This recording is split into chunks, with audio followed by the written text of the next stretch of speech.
Texas day in the miserable humidity that has been coming through all year long.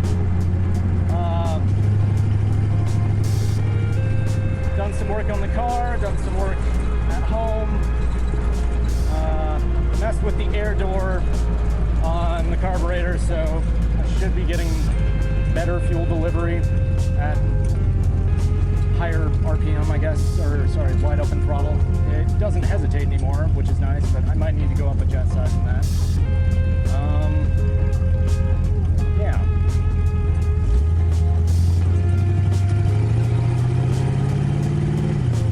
Bit of a slight hesitation off idle.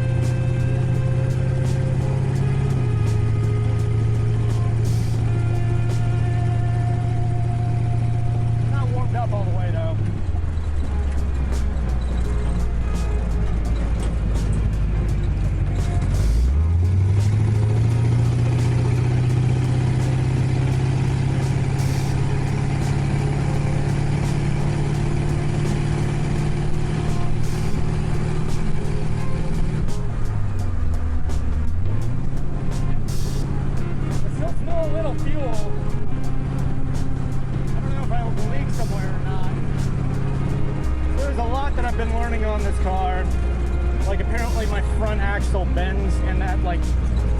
Solid front axles from Fords of this era, they do that. They weren't made for 60, 70 miles an hour, considering they never went that fast, period. I think they went like 50 tops.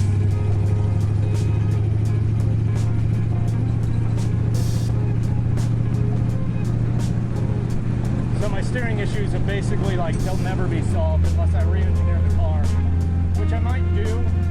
Or I might just sell this one and have a lot of money to build a new one. Which, if that was the case, I might just sell it, buy all my parts, and then use what's left over and give that to my wife, because that's what I did with my bikes.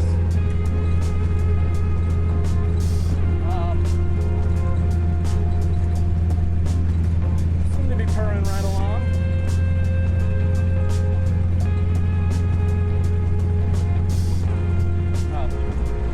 Going way too fast. Yeah, other than that, things have been pretty good. They're pretty normal, just working, doing the normal, or doing normal stuff. It's been miserably hot in Texas.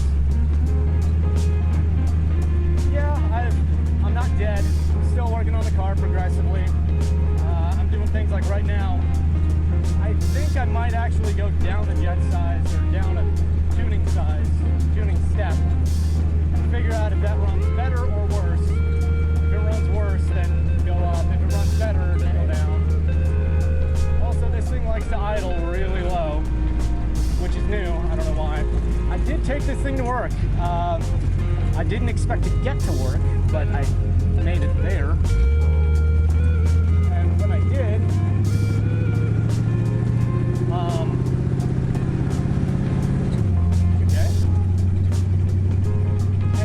all the way to McKinney, so 17 miles at 70 miles an hour, and then made it all the way back home same day. Everything ran beautifully.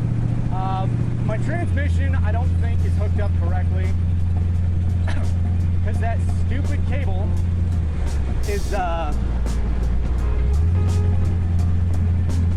it's not a kickdown cable, it's a throttle pressure valve, which tells it when to shift, how hard to shift, and all that kind of stuff. I noticed at 60 miles an hour when I rolled on the throttle really hard, it was supposed to drop a gear and it just wouldn't. It would just keep chugging in the same gear. So like right now I'm in second. Okay, so it won't drop. I don't know why, but it should. The throttle's not as punchy as it should be, which means I think I'm loading it up with too much fuel. It likes more air mixed in with fuel. Yeah, I think that's, I don't know, maybe I'll do that really quick. I gotta pick up my daughter in like half an hour. I don't know why I decided to fill the gas tank like right now, but I did. Also, I'm trying out a new microphone. It's my old vlogging microphone, but it was stuffed in a helmet. So I don't know how it'll operate now. This might all get thrown out. So.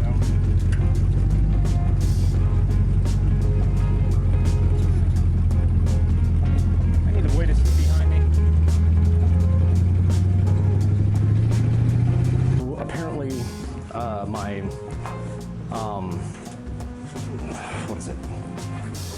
My tuning was a little off for my my air fuel mixture on each was a little light, so I guess it was a little lean, maybe. So I couldn't tell you what's really going on. But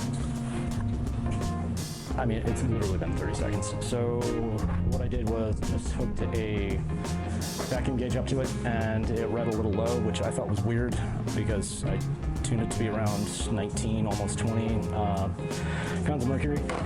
And for some reason it was like 16, 17-ish. Sorry, I've never vlogged with this before, or doing this. But I did that, and that seemed to, it immediately responded and smoothed out. So that usually is a sign of just your base tuning, so your, if that's wrong, everything else is wrong. Especially with Edelbrock, because it's, or car carburetors, because that controls 2 circuits instead of 1. You hear people talking about that, but like, nah, if you get your idle circuit wrong, the rest is just out the door.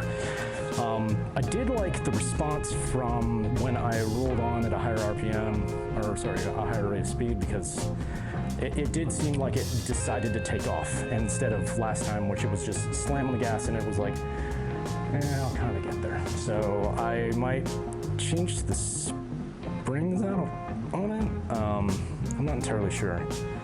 I gotta think about it. But there is one thing that I don't know what's going on. I have a drip here. I want to say it's from the carburetor, but everything is clean. I can't figure out where this is coming from. And like, this doesn't have anything to do with anything.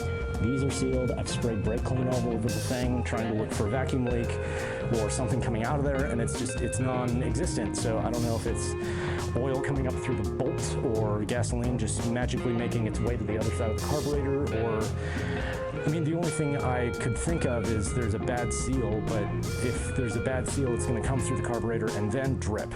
So I would be able to see where it's dripping from, because it has to accumulate and then get heavy enough to fall, which it just magically shows up, like I said. So I'm still tracking that down. Like I said about the front suspension, this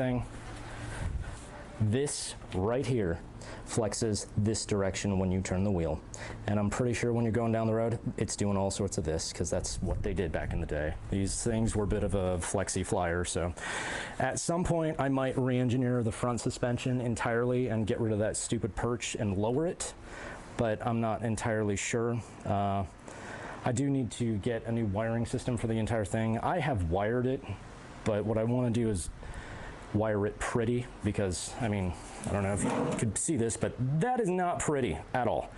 It was a lot of get this to run, put it here, get this to run, put it there. Okay, this goes here, put it there, route it that direction, route it this direction. And now that I have all that mapping, I can go, okay, I need X amount of distance between this and this, and these where these parts are, so that needs to go there, and I can basically run the second wiring system and then terminate where I need to. And I might do something with the firewall and gives my passenger a bit more room, but I'm not entirely sure. I did see somebody put piping outside of their firewall and then down, so it would be cool to like run all of my engine stuff through that, but also at the same time I do have my grommet in place. I just don't know what I want to do with that, because that would be for everything on the downside of the car, which everything's already routed, everything's nice and neat. I just need grommets for things, so it would be kind of redundant. But yeah, I don't know. She's coming along. She does well. She does smoke the tire because it's not posi traction. It's the one wheel peel thing. I mean, it's an old F-body rear end, so it's what it's gonna do. What else? yeah, so those are the couple things. And then also I want to drive it around for about like maybe a week with radiator cleaner in it, because after 16 flushes, that's my color. And that color is supposed to be neon green, not baby crap brown. So that'll be a thing. But I've been doing stuff with family and making projects and all that kind of stuff, and I just built a kitchenette thing for my daughter, and you know, I don't have a lot of time for me. I mean, it seems like I do, but there's a lot of other things that I need to do as well, so I haven't been spending a lot of time on me other than working out. And then yeah, that's really about it. like I work out and then do stuff for everybody else. Yeah, I also want to paint the garage this year. So I was supposed to hang gutters. Right now I'm in a mad dash for cash, so I work longer, and since it's been so hot, it kind of wipes you out. I mean, like even right now, I look like I'm wet for the most part, or I feel like I am at least. I probably look like a mano lantern if I just pat down my sweat. Other than that, doing good. Everything's running well. Oh, I also put grommets in the doors so they don't squeak as much. This is really funny. It is a little... Oh, that actually... No, that was supposed to be like that, right?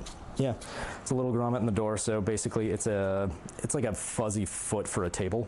So it doesn't rub against the door now, or the jamb now, so now that squeaks a heck of a lot less.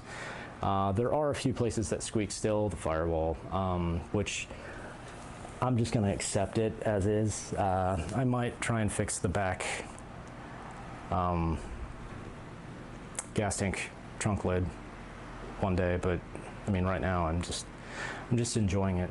Went to Cars and Coffee a few times. When I went to work that one time, I had like 30 people stop and try and talk to me, which I was like, I appreciate it, but I have to work. But yeah, everything's going good. I feel redundant. I'm also super tired. I haven't slept well for the past couple nights, so there's that. But yeah, so next I might wrap the exhaust with you guys, do a vlog on that, and then I'll keep testing and troubleshooting and trying to find a new microphone that isn't a giant pile of crap. So, you know, see you soon.